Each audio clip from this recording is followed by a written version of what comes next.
بسم اللہ الرحمن الرحیم۔ السلام علیکم ناظرین، آپ دیکھ رہے ہیں امان ٹی وی یوٹیوب چینل۔ ناظرین، اہم اپڈیٹ آپ کے ساتھ شیئر کرنے جا رہے ہیں۔ اس سے پہلے گزارش ہے کہ ہمارے چینل کو سبسکرائب کر لیں اور ویڈیو کو لائک کریں تاکہ ہر نئی آنے والی ویڈیو آپ تک بروقت پہنچ سکے۔ ناظرین، گزشتہ روز میڈیا پر ایک خبر سامنے آئی جس کے مطابق مسلم لیگ ق کے صدر چودھری شجاعت حسین نے اپنے بیٹوں چودھری شافع حسین اور چودھری صالح حسین کو اسمبلی میں پہنچانے کے لیے مسلم لیگ نون سے جب سیٹ ایڈجسٹمنٹ کرنے کا فیصلہ کیا ہے۔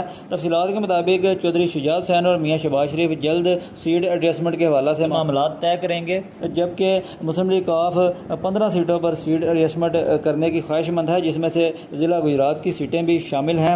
اگر یہ سیٹ ایڈجسٹمنٹ ہوتی ہے تو مسلم لیگ نون کے ڈویژنل پریزیڈنٹ چودھری عبد رضا کوٹلہ کی سیٹ جو ہے یقینی طور پر کنفرم ہو جائے گی، جس کی صورت میں چودھری موسیٰ علی کے لیے جو ہے وہ سیاسی طور پر جو ہے وہ خطرہ ہو سکتا ہے ٹکٹ کے حوالہ سے۔ اب AP 33 کی بات کی جائے تو چودھری شافع حسین کے لیے جو ہے وہ اس خبر کی روح سے جو ہے وہ یقینی طور پر فتح ہو سکتی ہے اگر جو ہے چودھری شافع حسین کے مقابلے پر مسلم لیگ نون کا کوئی بھی امیدوار سامنے نہیں آتا۔ کہ چودھری صالح حسین بھی گجرات شہر کا جو حلقہ ہے NH69 وہاں سے الیکشن لڑنے کے امیدوار ہیں، اور اگر مسلم لیگ نون اپنا امیدوار سامنے نہیں لاتی تو چودھری شافع حسین اور چودھری صالح حسین بآسانی اسمبلیوں میں پہنچ سکتے ہیں۔ دوسری جانب نوابزادہ خاندان کا جو حلقہ ہے اس میں بھی جو ہے وہ اس خبر کے مطابق بتایا جا رہا ہے کہ مسلم لیگ نون 1 یا 2 سیٹوں پر اپنے امیدوار کو دستبردار شاید جو ہے کروا سکے،